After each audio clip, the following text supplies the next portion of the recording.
Сайн байцгаана үзэгчдээ. Алтан аргамч нэвтрүүлэг 20 дугаар зуунд монголчуудын талаар баримталсан их гүрнүүдийн бодлого сэдвээр танд хүрч байна. Өнгөрсөн зууны эхэн болон дунд үед монголчууд тусгаар тогтнолын төлөө Эдрэтэ тэмцлийн замыг туулсан. Эдрэтэ гэдгийн учиг олон улсын нөхцөл байдал их гүрнүүдийн бодлоготой салшгүй холбоотой. Энэ сэдвээр ярилцахаар бид онц бөгөөд бүр эрэхт элчин түүхийн шинжлэх ухааны доктор Бат хоёрыг нэвтрүүлэгтээ бариад байна. Сайн байна уу та? Бидний урилгыг хүлээж авсан танд баярлалаа. Дипломат алба түүхийн шинжлэх ухаан хоёрыг хослуулсан эрдэмтэн гэдэг үүднээс нь таныг дипломат алба болоод одоо шинжлэх ухааны ажлынхаа талаар товч бас дурдхан зүйтэй авах гэж бодож байна. Тэгэхээр би анх 1981 онд Ленинград их сургуулийг дорн техникийн судлаач мэргэжлэр төгсөж ирээд шинжлэх ухааны академид 20 жил ажилласан юм. Одоогийн олон улсын харилцааны хүрээлэн тэр үед дорн техникийн судлалын хүрээлэн нэртэй байсан. Ингээд тэр хүрээлэнд эрдэмшлийн ажилтан захирлаар ажиллаж байгаад 1998 оноос гадаад харилцааны яамд тэр үед нэгдсэн бодлогын газар нэртэй байсан. Тэр газар шилж ирээд бас одоо 21 жил ажиллаж байна да. Өөрөөр хэлбэл эрдэмтэн тэгээд дипломат гэсэн одоо энэ сайхан хоёр албыг хослуулах тийм боломж олдсон. За би голдоо одоо өмнөд хөрштэй ажилласан. Бүгдээрм театрд улсад 2 ч удаа ажилласан байгаа. За сүүлд 2009-с 13 онд элчин зөвлөхөөр буюу дэд тэргүүнээр ажилласан. За хамгийн сүүлд 2015-аас 18 онд бүгдээрм Куб улсад элчин сайдаар ажилласан. За та бол одоо Монголын түүх, ялангуяа 20 дугаар зууны түүхтэй холбоотой нэлээд хідэн бүтээл гаргасан байсан. Энэ бүтээлүүдээ бас бидэнд тайлбарлаж өгөөч. Тэг яг ерөнхийдөө би Монгол улсын гадаад харилцаа өөрийн хэлснээр 20 дугаар зууны Монгол улсын гадаад харилцааны түүхээр 10 гаруй одоо ном бичсэн, олон зуун өгүүл бичсэн л дээ. За үүнээс зарим нь одоо өнөөдөр аваад ирлээ. Жишээлбэл хамгийн миний одоо гол бүтээл бол энэ 2006 онд гарсан Монгол ба их гүрнүүд 20 дугаар зууны эхний хагаст гэсэн ном байгаа. Эндээ бол одоо энэ 20 дугаар зууны эхний одоо 50 жилд Монгол ба их гүрнүүдийн харилцаа хамтын ажиллагааг бол бичсэн юм бүтээл. За сүүлд энэ 20 дугаар зууны Монгол улсын гадаад харилцаа гэсэн цуврал бичсэн. За энэ эхний цуврал нь одоо Богд хаант Монгол улс 3 дахь хөршийн ирэлт гэсэн 1-р дэвтэр нь гарсан юм байна. За 2-р дэвтэр нь бол Монгол ба төвд 20 дугаар зууны эхээр яагаад гэвэл та бүхэн сайн мэдж байгаа энэ 13 дугаар Далай лам Монголд одоо заларсан байдаг. Энэ тухай одоо бичсэн. За 3 дахь дэвтэр маань бол Амар сайд Цэцэн хаан нар 25 онд Хятад зорчсон тухай. Энэ одоо 20 дугаар зууны мартагдсан бас маш том одоо гадаад харилцааны үйл явдал л да. За 4-р дэвтэр бол энэ онд гарсан Халх голын дайн ба их гүрнүүдийн геополитик гэдэг. Эндээ бол одоо Халх голын дайныг тойрсон их гүрнүүдийн геополитикийг бичсэн байна. Таны ном бүтээлүүдээс харахад та бол одоо Америкийн нэгдсэн улс, Хятад, Япон зэрэг одоо дэлхийн том гүрнүүдийн үндэсний архивын газарт Монголын түүхтэй холбоотой маш чухал баримтуудтай танилцж, үүнийгээ одоо бүтээлүүддээ тусгасан байна гэж харсан. Та тэр одоо олсон шинэлэг баримтуудаас хамгийн чухал гэдгийг онцолж бидэнтэй хуваалцаач. Жишээлбэл одоо 2001-с 2002 онд би Америкийн нэгдсэн улсын Вудро Вилсны нэрмжит олон улсын судалгааны төвд 1 жил зочин судлаачаар ажилласан юм байна. Тэр хугацаанд Америкийн одоо үндэсний архив гэж байдаг. Үндэсний архивт байгаа Монголтой холбогдох архивын одоо олон 10 ботыг бас үзэж харах завшаа олдсон.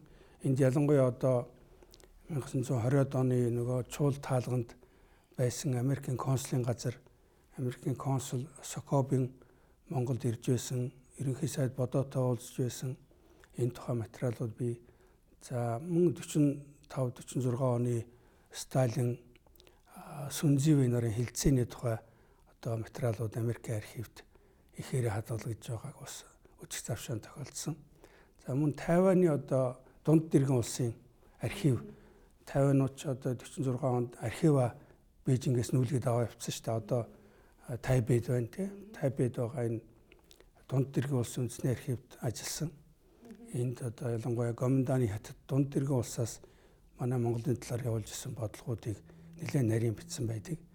За мөн Японы одоо гадаад харилцааны архив, Батлан малхын архив эдгээрт одоо сууж одоо манай анхны одоо ерөнхий сайн ноён хаан Наман Сүрэнгийн Японд илгээсэн загтал, Богд эзэн хаанаас Японы эзэн хаанд илгээсэн загтал зэрэг олон чухал баримтууд тэнд хадгалагдж байна л да. Одоо их гүрнүүдийн Монголд баримталж байсан бодлогыг бол цаг үеэр нь үчилж одоо бичсэн байна. Тэгэхээр хоёулаа ярилцлага ч гэсэн цаг үед нь хувааж ярил илүү ойлгомжтой байх бах. Тэгэхээр Богд хаан засгийн үеийн гадаад бодлого ялангуяа их гүрнүүд ер нь тухайн цаг үед монголчуудын тусгаар тогтнолыг хэрхэн хүлээж авч ямар одоо бодлогыг Монгол руу чиглэж явуулж байсан юм бэ гэдгээс эхлүүл зүйтэй юм шиг байна. Тэгэхээр Богд хаанд Монгол улсын гадаад бодлогыг ярихаас өмнө би бас нэг товч оршил хэлье. Тэгээ одоо энэ олон улсын харилцаанд өргөн дэлгэрсэн хүчний шилжилт одоо англиар бол power transition гэдэг тийм онол байдаг л да. Тэгэхээр энэ онолоор бол одоо их гүрнүүдийн бас мандал буурлыг тайлбарладаг.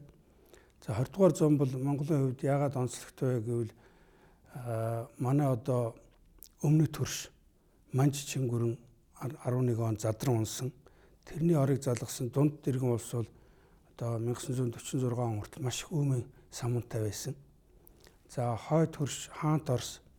За Хаант Оросын орыг залгасан зөвлөлт холбоот улс энэ Аз төвд бас хүчний тэнцвэрийг хадгалах, өөрийнхөө газар нутгийг тэлэх тийм бас бодлого явуулсан байгаа. За нөгөө талаас манай хувь заяанд маш их одоо ач холбогдолтой Япон гүрэн байна. Япон гүрэн бас одоо Мэйжийн хувьсгалаас хойш Аз төвд мандах одоо давших их газарт төрч газартай болох гэсэн ийм бодлого явуулсан. Энэ бүх одоо хүчин зүйлийг бас би энэ бүтээлүүддээ тусгасан юм байна. За өөрөө бас сайн мэдэх байх. Америкийн нэрт одоо Эрдэмтэн Бзежинский байна. Шатрын хөлөг ном бичсэн. Тэгэхээр шатрын хөлөг номонд бол одоо Евраз бол дэлхийн төв юм аа.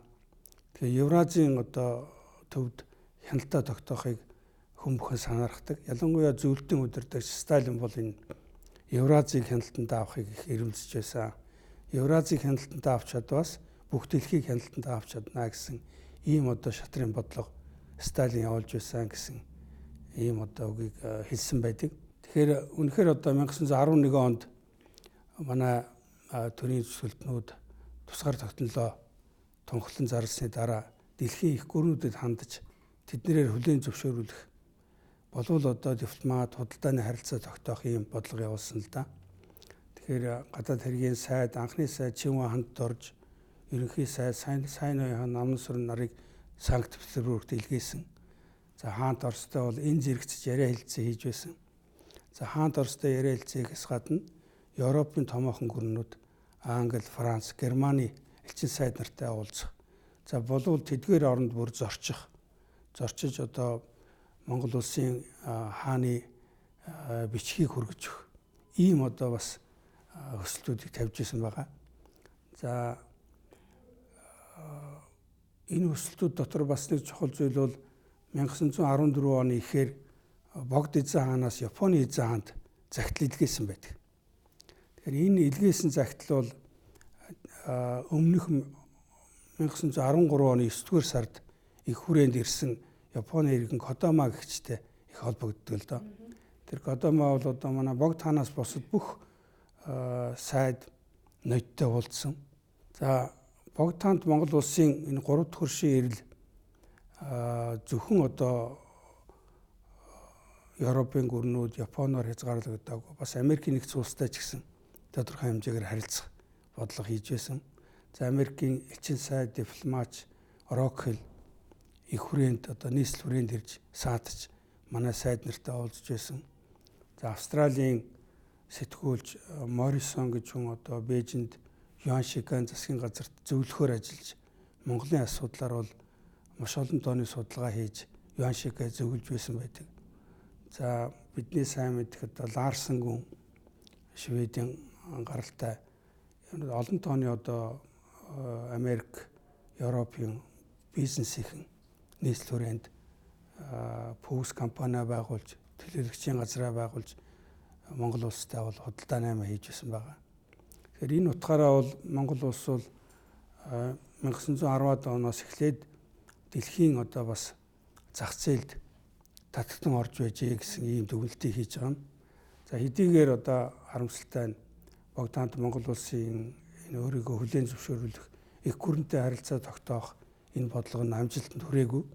Гэвч одоо энэ 11 оноос эхэлсэн энэ 3 дахь чуршийн бодлого маань 20 дугаар зууны туршид бол тасралтгүй явж ирсэн гэж би дүгнсэн.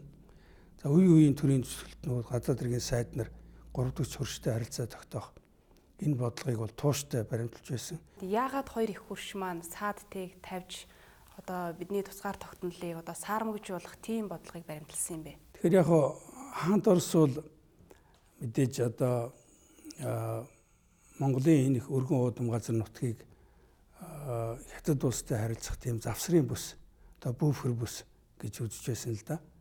Тэр утгаараа бол хаант Орос бол одоо Монголыг бас тусгаар тогтнуулах, бүрэн эрхтэй улс болох талаар бол тийм ч их одоо дэмжээгүй. За хоёрдугаар хаант Орос Японы хооронд Зүүн Азид нөлөөний хүрээгээ хуваасан 3 ч нууц гэрээ байгуулагдсан байдаг. 1907-оос 1912 оны хооронд. Энэ одоо нууц гэрээнүүдээр бол хаант Оросын нөлөөний бүс бол манай Ар Монгол хамаарч байгаа. Японы нөлөөний бүсд бол одоо Өвөр Монгол. Тий, ялангуяа Өвөр Монголын зүүн хэсэг. Тэгэхээр энэ утгаараа бол бас олон улсын гэрээгээр хүлээн зөвшөөрсөн энэ утгаараа хаант Орос бол Монголыг тусаар тогтнуулах, бүрэн эрхтэй улс болох талаар бол бас цааргалж байсан тал бий. Гурван улсын хяхтын гэрээ гэж байдаг тийм ээ. Энэ гэрээг байгуулах явцад монголчууд хэдийгээр хүчин чармайлт гаргаж тусгаар тогтнолоо цаашид бэхжүүлэхийг чармайлсан боловч харамсалтай нь бас энэ гэрээгээр бидний тусгаар тогтнол баг зэрэг ийм саармагдсан ийм үр дүн гарсан тийм ээ. Тэгэхээр цаана ер нь бидэнд мэддэхгүй хөшгөний ард хоёр хурш маань юу ярьж ирсэн юм бэ? Тэг яг хяхтын гэрээ яагаад одоо хяхтад 3 талаар хилцээ их болсон бэ гэвэл мэдээж одоо Богдаант Монгол улс бол нэгдүгээрт одоо бүрэн эрх тусгаар тогтнолоо маш тууштай илэрхийлж байсан. Хоёрдугаарт Богдаант Монгол улс бол нийт монголчуудыг хамарсан тийм Монгол улсаа байгуулна гэж. Өөрөөр хэлбэл одоо Монголын захиргаан зөвхөн алхын 4 аймаг ховд улаасны хязгаар биш. Одоо Өвөр Монгол, Туваа, Халимаг одоо бүх нийт монголчуудаа хамарсан ийм Монгол улс байгуулна гэж. Тэгэхээр энэ одоо хоёр шаардлагыг бол хоёр хурш бол хүлээж аваагүй л дээ. Тэгэхээр тэдний зохиож бодж болсон арга бол Монголын автоном гэсэн арга. Өөрөөр хэлбэл Монголд автоном статус олгоё. Ингэснээр газар нутгийг нь хязгаарлая. Тэгээд бүрэн эрхийг нь одоо хятадын эзэн эрх, сүзрийн эрх гэж ярьдаг. Тэр эзэн эрх доор автономт статустай болгоё гэсэн ийм энэ хоёр тохиролцоог 1913 онд энэ хоёр хийсэн байдаг хоорондоо. Тэгэхээр энэ тохиролцоогоо Монгол улс тулган хүлээлгэхийн тулд хяхтын хэлцээр хийсэн. Тэгэхээр 15 оны хяхтын хэлцээр дээр бол манай тал бол маш хүчтэй байр суурь тавьж байгаа шүү дээ. Тэгээд ч одоо манай Манлайбаатар, Дамжинсүрэн одоо бусад төрийн зөвлөлтүүдийг анхны хэлцээнээс иргэд татчихсан. Танай хүмүүс ч одоо хитрхи хатуу байр суурьтай байна гэж. Тэгэхээр бол энэ дээр бол энэ хоёр шаардлагаа бол Монголын тал бол тавьсаар байсан. Тусгаар тогтнол, хоёрдугаар нийт Монголыг хамарсан газар нутагтай болно гэж.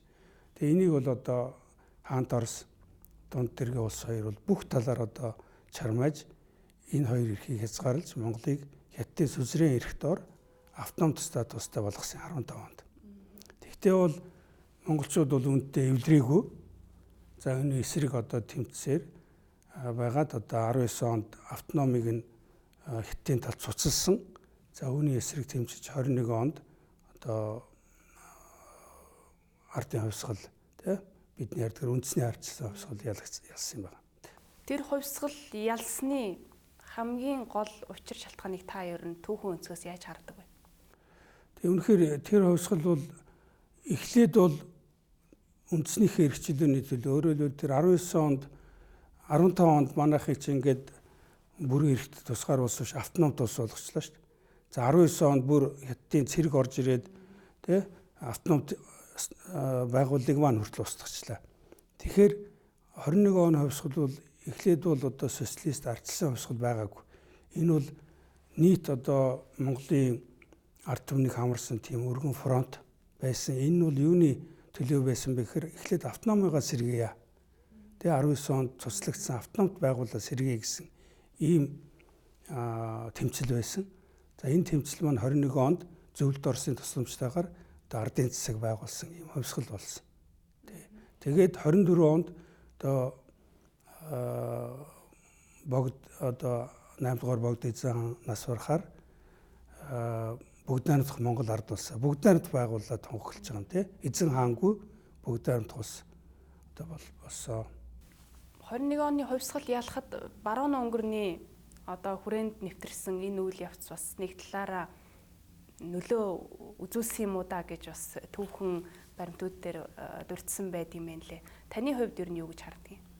Яг баруун өнгөрний Монголын зүүн хязгаараас цөмөрч орж ирсэн энэ ч одоо баруун өнгө нь орох газаргүй болчихвол орж ирж байгаа шүү дээ. Тэрнээс сайндаа биш. Манайхыг одоо туслая гэсэндээ биш.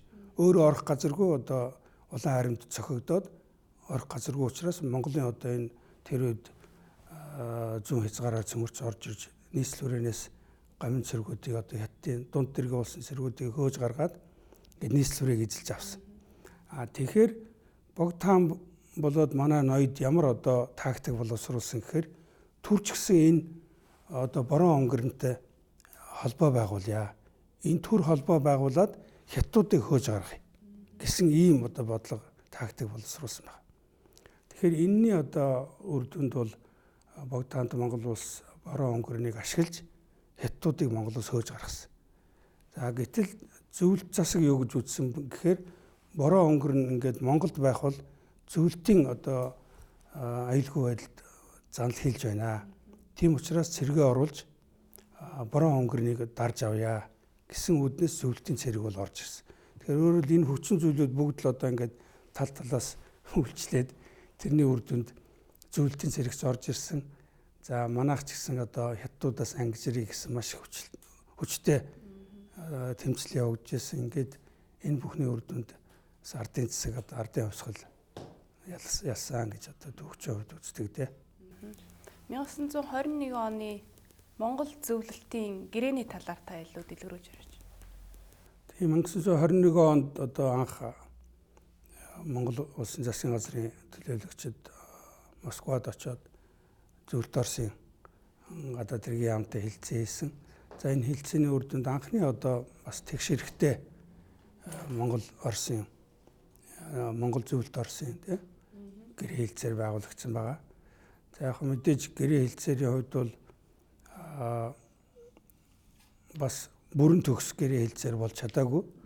Өөрөөр хэлбэл олон улсын одоо эрх зүйн ном ёсоор бол Зөвлөлт Орос улс бүгд найрамд Монгол ард улсыг хүлээн зөвшөөрж байна гэсэн бүрэн төгс утгаар болоогүй боловч одоо хоёр улсын засгийн газрын хооронд гэрээ хэлцээр байгуулагдаж ялангуяа дипломат бүрэн эрх төлөөлөгчөөс солилцсон. Одоо элчин сайднараас солилцсон гэсэн үг шүү дээ. Энэ бол олон улсын эрх зүйн хувьд бол маш чухал үйл явдал та. Тэгэхээр бид нар бол одоо Москвад Зөвлөлт Орос улсад өөрийн элчин сайдаас суулгасан бүрэн эрх төлөөлөгчөө. За Зөвлөлт Орос улсын элчин сайд бас Улаанбаатар хотод ирж суусан тийм. Тэгэхээр энэ бие биенээ хүлээн зөвшөөрсөн гэсэн илэрхийлэлтэй. Тэгэхээр энэ утгаараа бол 21 оны гэрээ бол манай одоо тусгаар тогтнол бүрэн эрхт байдалд маш чухал гэрээ болсон л доо. 1925-аас 28 оны хооронд бас бүгд найрамдах Монгол ард улсын эрх баригчид Зөвлөлт Оросын эрх баригчидтай бас тиймч таатай бас харилцаатай байгаагүй, харилцаанд бас өөрчлөлт, сөргөлдөх, зөрчилдөх зүйлүүд гарсан гэж одоо түүхэн баримтууд бол дурдсан байдаг. Энэ ямар учиртай зөрчил байсан юм бэ? Яг энэ бол голдоо эдийн засгийн аж ахуйн шин чанартай зөрчил гэж би ойлгож байгаа. Яг тэгвэл тэр үед чинь Монгол улс бол дэлхийн зах зээлд тодорхой хэмжээгээр татагдан орсон. Одоо бид гадаадын капитал гэж ярьдаг Америк, Их Британи, Германы пүүсүүд Монголд худалдаа наймаа хийж байсан. Олон улсын яарамгүй зохион байгуулагдж байсан. Тэгэхээр дэлхийн зах зээлээс бол Зөвлөлт Орос бол Монголыг таслахыг хичээж байсан. Өөрөөр хэлбэл Монголын зах зээл дээр зөвхөн одоо зөвлөлтийн бараа таваар онцгой хэрэгтэй. Гадаад худалдаанд ч гэсэн одоо зөвлөлтийн онцгой эрх тогтоох. Тэр утгаараа бол одоо тухайн үеийн Монголын эрх баригчид амар сайд, Дамбдорж, Цэрэндоржва одоо энэ бүх хүмүүс бол тодорхой хэмжээгээр зөвлөлт орсуулсаас бас эдийн засгийн хувьд хит хамааралтай байхгүй байх. Дэлхийн зах зээл дээр тодорхой хэмжээгээр ч гэсэн бас холбоотой байх. Гадаадын одоо пүүсүүдийг Монголд худалдааны маягт эрхийг хэвээр байлгах үүднээс бас зөрчилтэй зүйлүүд нэлээд байсан. Тэгээ 29 онд зөвлөлт Орос Монголын хооронд нууц одоо гэрээ байгуулагдсан байдаг ш худалдааны гэрээ. Энэ бол одоо бас сүүлд 90-ад онд ил болсон л доо. Тэгэхээр 1929 оны гэрээгээр зөвлөлт Орос бол манай одоо бүх гадаад худалдаанд онцгой эрх, монополь эрх тогтоож авсан. Өөрөөр Монголоос бүх гадаадын одоо пүүс компанийг гаргаж чадсан ийм одоо тийм гэрээ болсон байдаг. 1932-оос 36-7 оны хооронд бол одоо зөвлөлт Оросын удирдагч Сталины Монголд явуулсан геостратегийн бодлогын оргил үе гэж бас тэмдэглэсэн байдаг юм лээ. Тэгэхээр тэр үед Сталины геостратегийн бодлого ер нь ямар хэлбэрээр илэрч байсан юм Монголд? Тэгэхээр 1930-ад онд үнэхээр Монголыг тойрсон их гүрнүүдийн геополитикийн хамгийн одоо хорц өрнөлттэй үе байгаа. Тэгэхээр энэ одоо 30-ад онд чинь нэг талаас Япон бол Азид өөрийн гэсэн түвшц газартай болох ийм одоо бодлого явуулж ирсэн эзлэн газар нутгаа эзлэн тэлэх бодлого. Тэгэхээр энэ нь бол ямар одоо үйл явдлуудаар илэрсэн бэ гэхээр 1935 онд Монголын дорнод хил дээр халахын сүмийг эзлэн авсан. За 37 онд Японы хятадын бүрийн хэмжээний дайн үүссэн. За 38 онд хасаа нуур, 39 онд халах голоор одоо халах голын дайн өдөөсөн байгаа. Тэгэхээр энэ бол нэг талаас бол Японы талаас хийсэн гарцаагүй Азийн их газарт эзлэн тэлэх гэсэн, газар нутгаа тэлэх гэсэн ийм бодлого. За нөгөө талаас зөвлөлтийн удирдлага ялангуяа тухайн үед одоо зөвлөлтийн удирдагч байсан Йосеф Сталины Монголын талаарх геополитикийн одоо үзэл бодол нь 30-ад онд бүрэлдэн тогтсон гэж номондоо бичсэн байгаа. Тэр Сталин бол юу гэж харж исэн бэ гэхээр Монгол бол зөвлөлтийн алс дорнд зөвлөлтийн Сибирийн одоо үргэлжил болох маш чухал геостратегийн газар зүйн завсрын бүс, буфер бүс юм аа. Тэгэхээр энэ Монгол улсыг одоо бүх чадлаараа бид хамгаалах ёстой. Энэ завсрын бүсээ өөрийн талд байлгах ёстой гэсэн ийм бодлогыг Сталин баримталж байсан. Тийм учраас одоо 36 онд Монгол улстай харилцан тулцах гэрээ байгуулсан. 37 онд зөвлөлтийн цэргээ оруулсан. За 39 онд одоо Япон манжийн эсрэг халах голын дайнд одоо зөвлөлт Монголын цэрэг мөр зэрэгцэн тулдсан. Тэгэхээр энэ бүгд бол одоо энэ Сталины одоо геостратегийн бодлогын үүднээс хийгдсэн алхмуудаа гэж үзэж байгаа юм. За 1930-ад онд бас одоо Монголын дотоод амьдралын хувьд ч гэсэн маш их эзэгтэй жилүүд байсан. Тэгээд зүүнтний хэлбэрл болсон дараа нь шинэ эргэлтийн бодлого Монголын одоо олон зуун сүм хийд олон мянган лам нарын асуудал маш хурцаар тавигдж байсан. Тэгэхээр Сталин бол одоо танад энэ сүм хийд лам нараа австгаа энэ ч одоо Японтой хамтрахад бэлэн тийм уруугчид байна одоо гэж ингэж тулгаж ирсэн. За Монголын үе үеийн одоо ерөнхий сайд нар амар сайд, гиндэн сайд үүнийг бол эсэргүүцэж байсан. За энэ бүгдийг бол одоо зөвлөлтийн хүчээр 37 онд цэргээ оруулж ирээд ингээ 37-оос 39 онд зөвлөлтийн дотоод хамгаалахын яамны заавраар маш одоо хүчтэй хилмигдүүл явагдсан. Монголын нам төр цэргийн зүтгэлтнүүд, лам хуургууд 30 мянга гаруй хүн нэг хэлсээр хилмигдүүлсэн байна. Тэгэхээр энэтэй холбогдоод бас Японы үүрэг гарч ирж байгаа юм. Яг л энэ хүмүүсийг хилмигдүүлэх шалтгаыг бол бодж олохдоо бүгдийг нь одоо Японы тагнуул гэсэн ийм тэднэрт пайз одоо зүйлсэн шүү дээ. Японы тагнуул учраас энэ хүмүүсийг бид нар устгаж байгаамаа гэж. Тэгэхээр одоо бид энэ 2000 оны түүхийн өндөрлөгөөс харахад бол энэ бүгд одоо хил сэрэг байсан.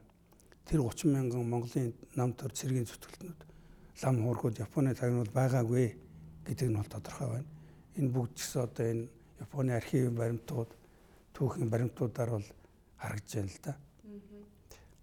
Энд японочууд ямар бодлого барьж байсан бэ? Мэдээж Япон бол ингээд хятадтай бүрэн хэмжээний дай хийгээд Монголын зүүн хязгаараар Манжуго улс гэдгийг байгуулад Монголтой одоо хилцсэн. Манжуго улсууд Монголын 3 дахь хөрш болчиход байна шүү дээ. Зөвл дунд дэрэг улсаас гадна бид одоо 3 дахь хөрштэй болцсон байсан 30-аад онд. Энэ бол Манжуго улс. Манжуго улсын цаана Япон байж байгаа. Тэгэхээр бол Япон бол Монголыг стратегийн хувьд сонирхож байсан үг бол үнэхээр сонирхож байсан. Тэ? Энэ 35-аас 37 онд Монгол Манжугогийн хөлийн хилцээ гэж болсон. Энэ тухай бас би одоо номонд нэлээд тодорхой бичсэн байдаг. За энэ Монгол Манжугогийн хөлийн хилцээгээр Японууд ямар шаардлага тавьж исэн бэ гэвэл Монгол Манжугогийн хооронд дипломат харилцаа тогтооё. За бид нар Улаанбаатар танай суурин газруудад Манжугогийн дипломат төлөөлөгчийг суулгая. Одоо элчин сайд, элчин төлөөлөгч гэсэн үг шүү дээ. Гэсэн ийм шаардлага тавьж исэн. За гэтэл энэ шаардлагыг бол зөвлөлтийн тал юу гэж ойлгосон бэ гэхээр Японыхан энэ одоо Манжуго Монголын хооронд улс төрийн харилцаа тогтоох замаар Монголд одоо нэвтэрч орж ирэх. Улаанбаатарт өөрийнхөө одоо тагнуул туршуулаа суулгах.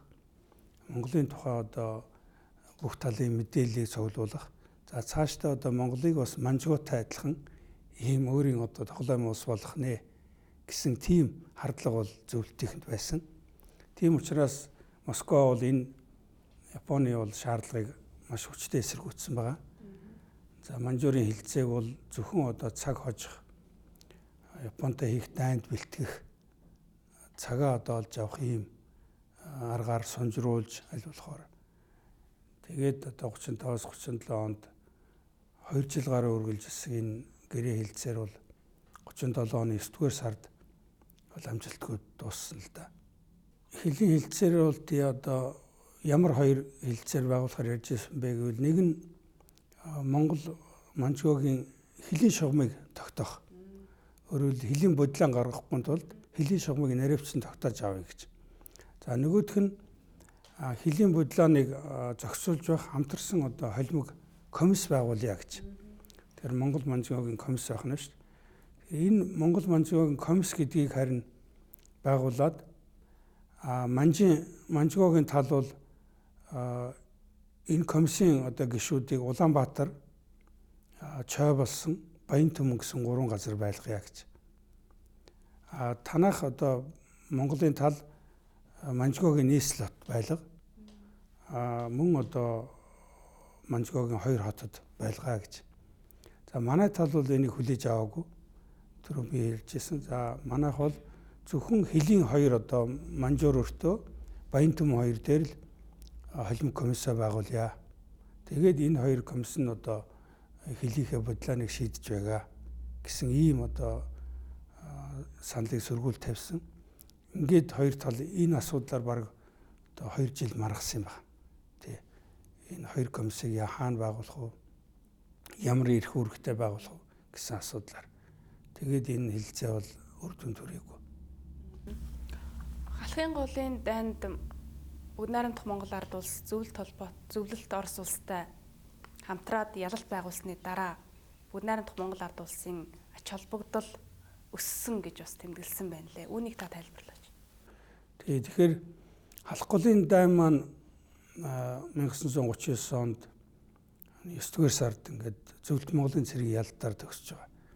Тэгэхээр халах голын дайны ач холбогдлыг бид нар өнөөгийн өндөрлөгөөс юу гэж харж байна гэвэл мэдээж Монголын бүрэн эрх тусгаар тогтнол газар нутгийн бүрэн бүтэн байдлыг хамгаалсан тийм ийм одоо дайн байгаа. За нөгөө талаас бол халах голын дайны үед бол бас Монгол улсын нэр хүнд олон улсын тавцан дээр өссөн. Яг гэвэл энэ дэлхийн 2 дугаар дайны босгон дээр одоо зарим төвчд алхлын дайныг дэлхийн 2 дугаар дайны эхлэлч гэж үзэж байна тийм. Дэлхийн 2 дугаар дайны босгон дээр маш том хэмжээний одоо цэргийн ажиллагаа хоёр талаас олон зуун мянган цэрэг, олон зуун танк, нисэх онгоц оролцсон ийм байлдааны ажиллагаа 4 сарын турш энэ Монгол Манжгоогийн хил дээр болж шít. Тэр энэ дээр бол одоо дэлхийн бүх сони хэвлэлд бичиж байсан. За Америкийн нэгдсэн улс, Европын гүрнүүд бүгд үүнийг анхаарч байсан. Тэгэхээр тэр утгаараа одоо бүгд Монгол ард улсын бас нэр хүнд дэлхийн завцсан дээр өссөн гэж үздэг юм. За тэр утгаараа бол одоо цаашдаа 1941 онд Япон улс зөвлөлтөд байгуулсан гэрээгээр бүгд Монгол ард улсын газар нутгийн бүрэн бүтэн байдлыг хүлээн зөвшөөрсөн. За тэгээд 45 оны Ялтын гэрээгээр их гүрнүүд Америк, Их Британи Монголыг хүлээн зөвшөөрөх. Энэ бүх үйл явдлын эхлэл бол халахлын дайнаас эхэлсэн юм а гэсэн ийм зөвлөлтийг өнөөгийн өндөрлөгөөс хийж байгаа юм л да. 41-ээс 43 оны зөвлөлт Японы бас төвийг сахих гэрээ гэж гэрээ байна. Энэ ямар учиртай гэрээ юм? Үүнд одоо бүгд найрамдах Монгол ард улсын талаар юу тусгагдсан юм бэ? Тэгэхээр энэ гэрээ бол гарцаагүй одоо халахлын дайнтай холбоотой. Тэгээ халахлын дайнд ингээд Япон ялагдлаа. Зөвлөлт ус яллаа. За халахлын дайнтай нэгэн зэрэг Европод дэлхийн 2 дугаар дайн эхэлсэн. За 39 оны 8 дугаар сард маршал Жуко энэ халахланд Японы эсрэг, цэргийн эсрэг ерөнхий давштай эхлүүлж явах тэр өдрүүдэд Москвад зөвлөлт Германы хооронд харилцсан одоо үйл давталх гэрээ байгуулагдсан. Тэгэхээр энэ бүх үйл явдал бол Япончуудад маш их хүчтэй нөлөөлсөн л дөө. Тэд одоо үндсэндээ нэг осны бараг зочролд орсон. За тэгээд Япончууд энэ одоо байдлаас халах гол ялагдсан өөрийнх нь холбоотон Герман одоо өөрийнх нь ар хударгаар зөвлөлттэй гэрээ байгуулсан. Энэ бүх одоо зочролоос гарахын тулд зөвлөлттэй ямар нэг байдлаар бас эвлэрий харилцан тохирё гэсэн үүднээс бол энэ төвийг сахих гэрээ гэдгийг 41 онд байгуулсан байгаа. Тэгэхээр төвийг сахих гэрээ гэдгийн ач холбогдол нь юу гэхээр дэлхийн 2 дугаар дайны туршид зөвлөлт Японы фронт дээр бол дайн гараагүй. За нөгөө талаас Япон бол бүгд Монгол ард улсын газар нутгийн бүрэн бүтэн байдлыг хүлээн зөвшөөрсөн. Энэ гэрээгээр энэ гэрээнд хавсралт байгаа. Тэр хавсралтаар бол зөвлөлт ус Манжгоогийн Япон бүгд Монгол ард улсын газар нутгийн бүрэн бүтэн байдал халдшгүй байдлыг хүлээн зөвшөөрнө гэж. Тэгэхээр дэлхийн 2 дугаар дайны туршид Япон бол бас одоо доромт хил хязгаар дээр Монголын эсрэг өдөн хатгалга хийгээгүй. Манай доромт хил амар амгалан ихтэй юм байсан. Тэгэхээр энэ утгаараа энэ зөвлөлт Японы төвийг сахих гэрээ Монгол улсын хувьд бол ач холбогдолтой гэрээ байсан. За хоёрдугаар Япон бол энэ гэрээгээр үндсэндээ одоо олон улсын эрхчүүд байдаг де факто бодит байдал дээр бүгд Монгол улсыг хүлээн зөвшөөрсөн гэсэн үг. Хэдийгээр тэд одоо бид зөвшөөрөөгүй зөвхөн одоо газар нутгийнх нь халдшгүй байдлыг л зөвшөөрсөн гэж ярьж байгаа боловч энэ 41 оны гэрээгээр де факто Монгол улсыг хүлээн зөвшөөрсөн гэж үзэж болно. Энэ үеэр Америкийн нэгдсэн улс тэргүүтээ өрнөдийн улс орнууд ер нь богд хаант Монгол улс, бүгд найрамдах Монгол ард улсад ямар бодлого барьж ирсэн?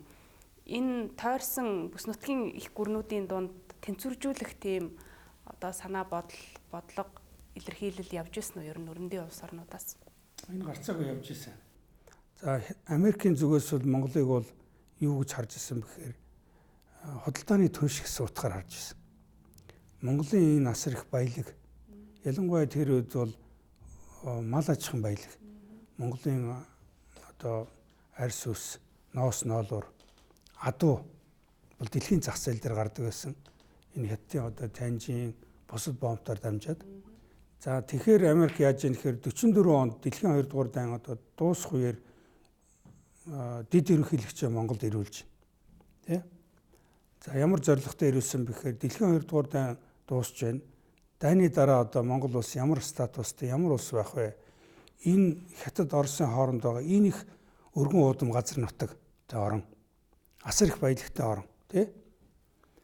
Энэ одоо орон цаашдаа яах нь вэ? Хэний одоо захиргаан дээр ямар статустай байх нь вэ? Нээлттэй байх нь үгүй юу?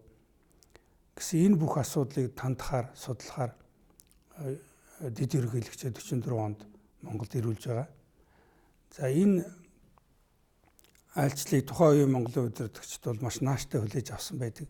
Тэ? Маршал Чавлсон бүх одоо манай сайд нар бас энэ Америкийн дэд ерөнхийлөгч Воллстэй бол уулзж ярилцаж Монголынхаа бодит байдлыг хэдийгээр одоо ганцхан зүйлд орсоор хүлээн зөвшөөрөгдсөн боловч бид ингээд дэлхийн бусад бүх гүрэнтэй харилцах энэ бас төгжигдмэл байдлаас гарах өсөлттэй гэдгээ бол Америкийн дэд ерөнхийлөгчд илэрхийлсэн байдаг. Монголын хувьд заяаг шийдвэрлсэн Яалтын баг гурал, түүний өмнөх Каирын баг гурал, тийм ээ. Энд бол яа харахгүй зөвлөлтийн удирдагч Сталины одоо хүчин чармаалтаар Монголын хувь заяа нааштайгаар шийдэгдсэн гэж ингэж түүхэнд бол одоо үлдсэн. Яагаад Сталин Монголын тусгаар тогтнолыг тэгж одоо хүлээн зөвшөөрүүлэх тийм дипломат ажиллагааг тэнд явуулсан юм бэ? Учир нь юу вэ? Тэгэхээр Сталины хувьд бол Монгол улс, одоогийн Монгол улс тэр үед бүгд дараалт Монгол ард улсын энэ өргөн уудам нутаг бол геостратегийн маш их ач холбогдолтой нутаг байсан. Тэгээ одоо Сибирь, Алс дорнотын фронтын шууд үргэлжил асар их ач холбогдолтой завсрын бус, буферийн бус. За тэр утгаараа бол Сталин 1945 онд Америк, Их Британтай Ялтын хэлцээ хийсэн. Ялтын хэлцээ хийгээд Ялтын хэлцээрийн хамгийн нэгдүгürt бичигдсэн байгаа шүү дээ. Зөвлөлтууд улс Японы эсрэг одоо дайнд орно. Энэ дайнд орох болцлуудын нэгдүгээрх нь бол бүгд найрамд Монгол ард улсын статус квог хэвээр үлдээнэ. Хэвээр хадгална гэсэн. За тэгээд одоо энэ үйл явдалтай дараагаар хөрвж байгаа үйл явдлуудыг харах юм бол 1945 оны Москвад болсон зөвлөлт хятадын хэлцээ байна. Сталин Гоминданы хятадын ерөнхий сайд Сүнзивэнтэй олон сарын турш маш одоо адармаатай хэлцээ хийсэн. За энэ хэлцээ дараа нь одоо зөвлөлтийн Японд дайн зарласан. За 1946 онд Гоминданы хятад Чанкайши бүгд найрамд Монгол ард улсыг хүлээн зөвшөөрсөн. Дараа нь 1946 онд зөвлөлт Монголын хооронд 10 жилийн хугацаатай харилцан тулсах гэрээ байгуулж байгаа. Энэ бүгдийг одоо харах юм бол Сталины зүгээс бол маш одоо хоорондоо логик уялдаа холбоотой геостратегийн цогц арга хэмжээ харагдж байгаа юм л да. Тэгэхээр энэ бүгдээр Сталин бол ямар зорилго тавьсан бэ гэхэд бүгд найрамд Монгол ард улсыг Хятадаас бүр мөсөн тусгаар бие даасан олон улсын субъект болгож авъя. За олон улсын субъект болгож аваад энэ субъектийг өөртөөгөө холбоотны гэрээгээр холбож авъя. Тэ ингээ хамгийн ихэнд 10 жилийн хугацаатай харилцан туслах гэрээгээр холбоод авч шүү дээ. Өөрийн одоо холбоотон. Тэгснээр бид одоо дайны дараа дэлхийн 2 дугаар дайны дараа өөрийнхөө одоо алс дорнод Сибирийн аюулгүй байдлыг амар амгалан байдлыг хангаж чаднаа гэсэн тийм одоо геостратегийн бодлогын маш тодорхой илрэл юм а гэж харж байгаа юм л да. Тэгэхээр мэдээж одоо Монгол улс 1921 оноос хойш зөвхөн умар төрш зүйлд Орос улс хүлээн зөвшөөрсөн ийм бас одоо нарийн ярих юм бол бас олон улсын бие даасан эрх зүйн субъект биш. Хоёрдмол байдалтай явж ирсэн л дээ 46 он хүртэл. Тэгэхээр 46 онд Чанкайши одоо Гоминданы хятад Монгол улсыг албан ёсоор хүлээн зөвшөөрсөн. Дипломат харилцаа тогтоосон. За үүний учир нь гэвэл мэдээж дэлхийн 2 дугаар дайнд ялсан зөвлөлт улс. За Сталины нэр хүнд бол дэлхийн тавцсан дээр олон улсын тавцсан дээр маш өндөр байсан. Маш их өссөн. За зөвлөлт улс Сталин бол түрүү миний хэлснээр одоо Монгол улсыг Хятадаас бүр мөсөн тусгаар болгож авах. Энэ хоёрдмол статусыг нь арилгах Тэ? Олон улсын бие даасан эрх зүйн субъект болгож авах. Тэгээд өөрийн холбоотон болгож авах гэсэн энэ одоо бодлогыг бол хятадын талд маш хүчтэй тулгасан. Хэрвээ та нар энэ болцлыг хүлээж авахгүй бол бид нар Японы эсрэг дайнд орохгүй. Нэгдүгээр, хоёрдугаард танайх одоо Японтой Хятад Япон хоёр дайны байдалтай байгаа шүү дээ. Японоос одоо Японы дайнд оролцож танай одоо тусгаар тогтол бүрийн ирэх газар нутгийн чинь бүрэн бүтэн байдлыг сэргээхэд туслахгүй гэсэн ийм болцол хатуу болцол тавьсан. Тэгэхээр бол одоо дунд дэргийн улс Чанкайши бол тэгвэл одоо Монгол улсад бүх ард түмний санал асуулга явуулъя. Хэрвээ Монголын ард түмэн энэ санал асуулгаар өөрийнхөө тусгаар тогтнолын төлөө саналаа өгөх юм бол бид одоо бүгд дараах Монгол ард улсыг хөлийн зөвшөөрөё гэсэн ийм аргагүй байдалд орсон л. 45 оноос 61 он хүртэл олон улсын хамтын нийгэмлэгт орж чадаагүй. 10 гаруй жил болсон тийм ээ. Энэ хугацаанд яагаад их гүрнүүд нэгдсэн үндэсний байгууллагад Монгол улсыг одоо тусгаар улсаар хүлээн зөвшөөрүүлж аваагүй юм. Үүний учир шалтгаан бас их гүрнүүдийн хоорондын л одоо бодлоготой бас уялдаатай байх шиг байна тийм ээ. Тий. Тэр үнэхээр одоо 1946 онд манай улс нөө бүдэлсээр хөргөдлөө өгсөн байдаг. Одоо ерөнхий сайд Цэдэнбал Нью-Йоркт очиж нөөбийн чуулганы үеэр бас өөрийнхөө улсын тухай танилцуулга хийсэн. За гэвч энэ асуудал 15 жилийн турш бол хэрэгжээгүй.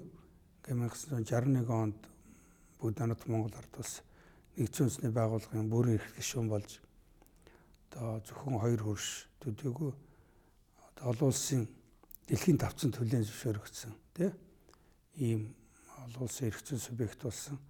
Тэгэхээр яагаад 15 жилийн турш Монгол улсыг нөө бүдэлсүүлэхгүй ингэж саадтулж яваа гэсэн асуулт гарч байгаа юм л да тий. Тэгэхээр одоо судлаачийн хувьд бол миний хувьд бол мэдээж ихний шалтгаан бол энэ дунд дэргэн улсын байр суурьтай холбоотой. Гоминданы хятад. Тэгэхээр 1949 онд хятад товсгол ялаад бүгд найрамд хятад улс байгуулагдаад ингээд өмнө төрчтэйгээ бид нар дипломат харилцаа тогтоолоо шүү дээ. Гэтэл одоо Чанкайшийн хятад Тайваны арал руу зогсож очоод тэнд дунд дэргэн улс гэдгийг байгуулсан. Жунхо Минго гэдэг одоо хятадаар тий дунд дэргэн улс гэдгээ байгуулсан байна. За энэ Чанкайшигийн хятад бол 15 жилийн турш одоо бүгд найрамд Монгол ард улсыг нөө бүдэлсэд саад хийсэн. Яагаад саад хийсэн бэ гэхээр тэдний зүгээс одоо харахад Монгол улс гэдэг бол дунд дэргэн улсын нэг хэсэг юм аа. Газрын зурагтаа хүртэл одоо Монгол улсын газрыг дунд дэргэн улсын нутагт оруулаад зурцсан ганцхан улс дэлхий дээр байсан тэр одоо Чанкайшигийн хятад байсан шүү дээ. За хоёр дахь шалтгаан бол мэдээж түрүүн битээр ярьсан их гүрнүүдийн сөргөлдөөн. Тэр хүйтэн дайны үе шүү дээ тий 46 оноос 61 он. Яг хүйтэн дай эд явж исэн үе. Тэр үед бол нэгдсэн үндэсний байгууллагын тавцанг бол одоо их гүрнүүд ялангуяа зөвлөлтүүд бас Америк нэгдсэн улс хоёр хоорондох одоо тэмцэл сөргөлдөөнийхөө хэрэгсэл болгож ашиглаж байсан. Тэгэхээр энэ одоо хоёр их гүрний одоо сөргөлдөөн тэмцлийн бас нэг ясны бид нэр золиос болчихж байгаа юм л да. Албан ёсоор эзлэх байр суурь эзэлж чадахгүй. За зөвлөлт улс нэг талаас нөгөө талаас Америк нэгдсэн улсын нүүбийн тавцан дээр ингээд хоорондоо сөргөлдөөд байдаг. Тэгэхээр энэ бүх сөргөлдөөний үүднээс болж бас манай одоо нөө бүдэлсэх асуудал хойшлогдсон. За гурав дахь одоо асуудал бол мэдээж 50-аад оны 2 дугаар хагас 60-аад оны ихээр бол Аз, Африк, Латин Америкийн одоо колонийн дарлалаас ангиж ирсэн шинээр тусгаар тогтсон улсуудын дуу хоолой маш хүчтэй болсон. Нэр хүнд өссөн. Олон улсын тавцан дээр. За манай улс ч гэсэн одоо 55 онд энтхэг улстай, тий? 56 онд Бирмтэй, 57 онд Индонез улстай дипломат харилцаа тогтоож, Азийн томоохон гүрнүүдтэй одоо дипломат харилцаа тогтоож байна шүү дээ. Энэ бүгд бол нөө бүдэлсэхэд бол маш хүчтэй хойноор болсон л доо. За нөгөө талаас одоо үе үеийн Монголын төрийн удирдагчид ерөнхий сайд нар, гадаад иргэн сайд нар энэ хоёр одоо хөрш гүрнээр бас хүлээн зөвшөөрүүлэх 3-4 хөрштэй болох бас маш нарийн бас уран тоглолт хийж байсан. Энийг бид нар бас зохисоор үнэлэх ёстой. Тэгэхээр шатрын хөлөг дээр бол Монгол зөвхөн одоо хүү байгаагүй те өөрөө бас морины нүүдэл уран сайхан нүүдэл хийж тоглож байсан. Энэ бүх одоо хүчин зүйлийн үр дүнд бид 46 онд өмнө төршөөрөө хүлээн зөвшөөрүүлж 61 онд олон улсын хамтын нийгэмлэгийн гишүүн болж байгаа юм л да. Тэгэхдээ миний одоо номдоо хэлсэн бас нэг одоо чухал санаа бол асуудлын одоо маш чухал гол огцоо бол бүгд найрамдах Монгол ард улс өнөөгийн Монгол улсын энэ газар нутгийн газар зүйн байршилтай юм аа тий. Бид бол одоо энэ Аз твийн цээжинд хоёр том гүрний дунд тий геостратегийн маш чухал газар зүйн байралтай учраас энэ маань одоо бас 20 дугаар зуунд биднийг тусгаар тогтносон улс болох, бие даасан бүрэн эрхт улс болох чухал хүчин зүйлийн нэг юм шүү гэдгийг энэ номондоо бас гаргаж одоо харуулж өгөхөөр зорьсон юм аа. За бидний урилгыг хүлээн авч маш сонирхолтой монголчуудын Монголын ард түмний тусгаар тогтнолын талаарх одоо түүхэн үйл явдлыг сонирхолтой өнцгөөс ярилцсан зочин танд баярлалаа. Та бүхэнд бас баярлалаа. Хаж дэмжлээсэй. Үзэгчдээ Алтай аргамж нэвтрүүлэг энэ удаагийн дугаартаа 20 дугаар зуунд Монголын талаар баримталсан их гүрнүүдийн бодлого гэсэн сэдвээр танд хүрлээ. Энэ удаагийн дугаартаа бид онц бөгөөд бүр их дэлчин түүхийн шинжлэх ухааны доктор Батбаярыг урьж оролцууллаа. Бидний нэвтрүүлгийг сонгож үзсэн үзэгчид та бүхэндээ баярлалаа.